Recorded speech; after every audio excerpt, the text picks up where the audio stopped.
These are my photos in a magazine.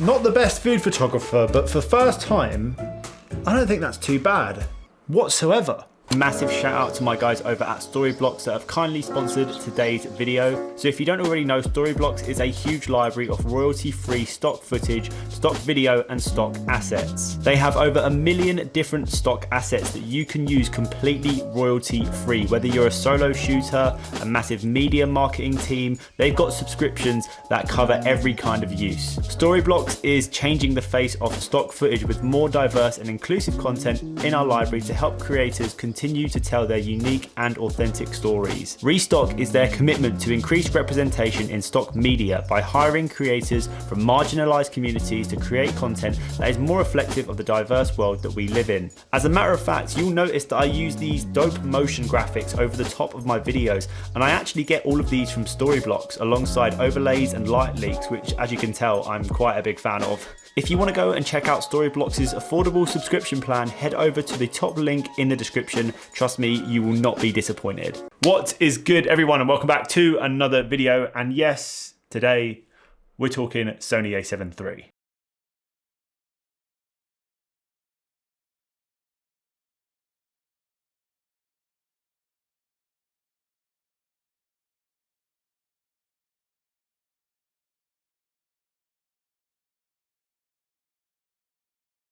This camera has lived in my camera bag for coming up to nearly 2.5 years now, and I noticed on my channel I never made a dedicated video towards this camera, considering how fantastic I think it is, how much I used it, and how much I've got out of it over the past 2.5 years. The Sony A7 III was definitely one of the best selling cameras throughout 2018 and even 2019, overtaking Nikon and Canon in sales, which I think says a lot. Let's just deep this for a second, okay? The Sony A7 III is 4 years old, coming up to 5 years old going into 2022.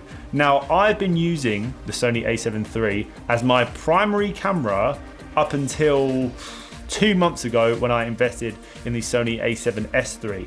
But every single YouTube video that you guys saw up until July or August, I would say, everything I shot on my YouTube channel, my client work, was all on the Sony A7 III. I haven't made any lens or camera reviews for quite some time actually over on the channel, which is why as well I feel like the A7 III definitely deserves one after pretty much being my primary camera for almost 3 years. The Sony A7 III has a 24 megapixel full frame sensor. It has dual memory card slots. It also has a mic jack, a headphone jack, a mini HDMI, a USB-C and a regular USB cable slot. It also uses Sony's new Z-type batteries, which last forever. You could probably go a day with just 2 of these batteries, if not 1, depending on how much work you're doing. These batteries are so much better than the old Sony batteries, which I'm gonna say right now were dog shit.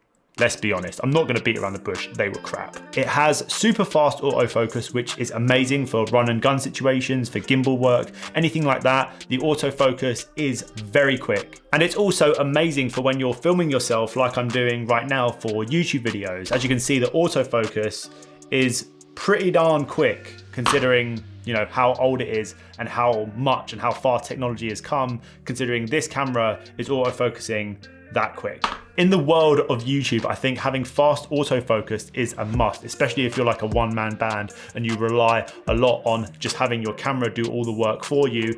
Having fast autofocus is a dream, especially like I said, if you're doing YouTube and you're by yourself, you don't have a crew of people to help you. Having a fast autofocusing camera so you can show products in your videos or whatever you do, and it's gonna make the whole process way more enjoyable for you when you're creating videos. The highest recording setting on the Sony A7 III is 4K 30 frames per second and 4K 24 frames per second, which means that you cannot shoot 4K slow-mo on this camera, but you can shoot up to full HD 1080p up to 120 frames per second, which again, for slow-mo, once you upscale it to a 4K timeline and you do a bit of adjustments and you sharpen it, looks very good. It has multiple picture profiles to choose from. I did make a video about S-Log2, which is the setting that I use when I film all of my YouTube videos, all of my vlogs before I got the Sony A7III. Everything I shot was in S-Log2, and I really got the hang of using the picture profiles within the Sony A7III. But one thing that I have heard and I would recommend is if you do consider buying the Sony A7III, the S-Log3 does start to fall apart because it does shoot in 8-bit. Shooting in Hyperlog Gamma and S-Log2 are probably going to be your best options when it comes to shooting in picture profiles. It is absolutely incredible in low light situations, going up to ISO levels of 12,000 and 5-axis in-body stabilization.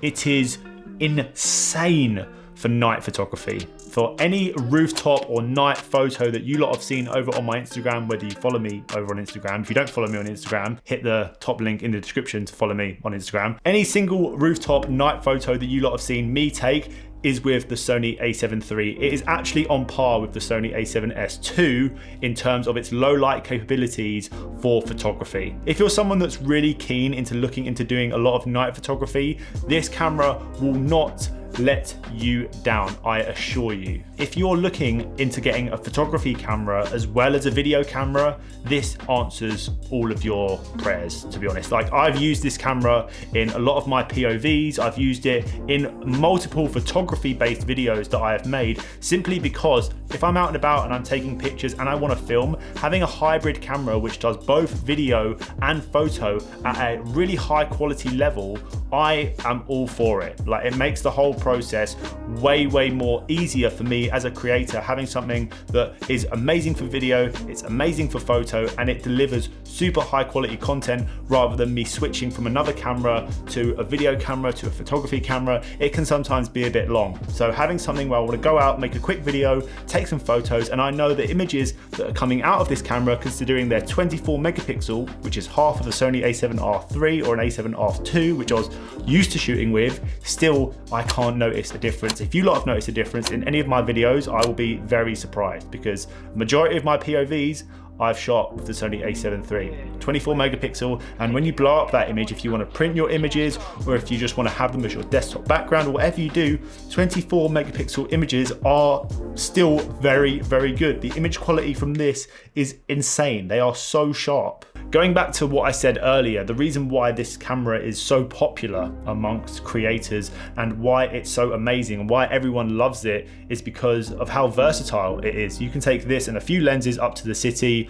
or out and about and still capture amazing photo and amazing video. I have put my Sony A7III through a few pretty rough situations. I've had it in ridiculous heat out in the Maldives and out in Dubai. I've had it in rain, very bad rain. I've had it in snow. I've had it in snowstorms, as a matter of fact. I've had it in quite a few dodgy situations, a few risky situations, and it's never failed on me. It's never broken. I've never had any issues with it. I've had a few overheating issues when I was in the Maldives, but it was like 38 degrees, and I took it to Dubai last week and I had no overheating issues whatsoever.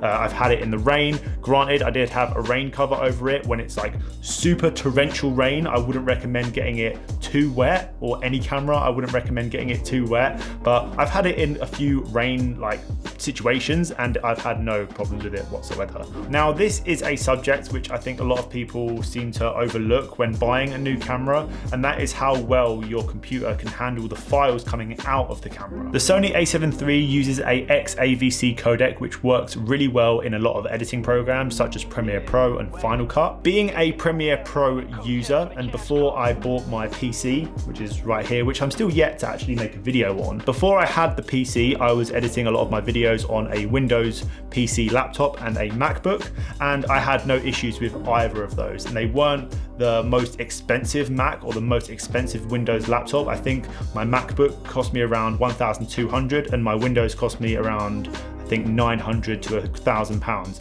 and I had no issues editing on either of those laptops with the files that came out of the Sony A7III, which to me is really good, because a lot of people seem to forget, if you do buy a new camera like the Sony A7S III, you're going to need a computer which can handle the files of it, because I know for a fine fact when I use my A7S III and I try and edit on my laptop, it struggles a lot, which is why I edit all of my A7S III footage now on my PC here, which has 64 gig of RAM, but I'll get into all of that maybe in another video. So maybe that's one thing that you need to keep in mind. If you're buying a Sony A7 III, you don't need the best computer in order to handle the files that come out of it. Being a Sony A7 III user, I rarely experienced any editing problems or any issues when editing footage from the camera, considering I may be editing on the go on my laptop, or if I'm just chilling editing at home, I rarely experienced any issues with the files coming out of the camera, which made the whole editing process way more enjoyable for me, because there's nothing worse than having a computer which you really struggle to edit on. Like, it's so frustrating, and it just makes the whole experience pretty unenjoyable as a creator, and you want to have something that is really fast and enjoyable and you can churn out content pretty quick. So that's another reason why the Sony A7 III is amazing for churning out fast content. If you're a content creator and you want to make videos really quickly on the go and you don't have the best computer, Sony A7 III files, no problem. Breeze. Now, a few things that I don't like about the Sony A7 III. First of all is the mini HDMI port. The amount of HDMI adapters that I've broken because the mini HDMI port is just not strong enough to hold a HDMI, and if I plug a HDMI in, it's just the port just ends up breaking. Like, I think I've done it about 5 times now on the Sony A7 III. I haven't luckily had any problems with the actual port, it's just usually been with the plug, but most times I've literally broken about 5 or 6 HDMI adapters because the port is just crap. It's not very good. But they did change it on the Sony A7 III to just a normal HDMI port, which is amazing. The most common thing that a lot of people say that they don't like about the A7 III or any Sony camera that came out before the A7S III is the fact that it doesn't have a flip out screen. Not being able to see if you're in focus when you're vlogging or anything like that, and you've just got to think, yeah, I trust the camera to autofocus on me, which a majority of the time it did do that, but it's just peace of mind, because the last thing you want is to record a video or a vlog and it's focused on the background or it's focused on something else. And having that flip out screen just makes it easier for you to see that you're in focus and everything you're filming is correct. So that is another issue that I had with the A7 III, which is why I bought the A7S III, and it makes my whole life a little bit easier. I think this camera is fantastic for YouTubers, and it also is fantastic for filmmakers as well as photographers. So if you're a photographer and you want to get into film, this camera can do so. Or if you're a filmmaker who wants to start doing a bit of photography, again, the camera gives you that option to do both. I've used this camera in a lot of corporate gigs, whether that be photo gigs or video gigs. I've used it to shoot commercials in for clients. Like, I've done everything with this camera, and it's, again, never let me down. When I bought my Sony A7 III, I paid £1,400, and I can assure you I have made back a lot of money from using this camera. This camera has made me quite a lot of money. Let me just say that now. And I've definitely made it back. And in all honesty, you can probably pick up a pre-owned one for like £1,100, or if you want to spend a little bit more and maybe get a lens with it, you're looking at maybe £1,500, £1,400, which again, this camera will make you money. If you want to go into the film and photography industry and you know that you can make money from this, there should be no reason as to why you shouldn't pick one of these up if you're in a tight sort of price range. If you don't really want to spend anything over £2,000, this is a great option. And again, it's something that I've used for nearly 3 years now, and this is why I made a whole video about it, because I think it's great, and I think it's a great option for anyone who really wants to go into the film and photography world. This will open up a lot of doors for you, and it can make you a lot of money. So with that being said, thank you guys so much for watching. I hope this was helpful. If I missed out anything in this video and you want to know more, let me know down in the comment section below, and I'll try and get back to as many people as I can. But for now, that is all. I got some insane content from Dubai, which I cannot wait to post in the next couple of weeks. So hold your hats, because that is incoming very soon. And with that being said, I will see you all very soon in the next video. Don't forget to check out Storyblocks in the description below, and follow me over on Instagram. Thank you so much for watching. Take care. Peace.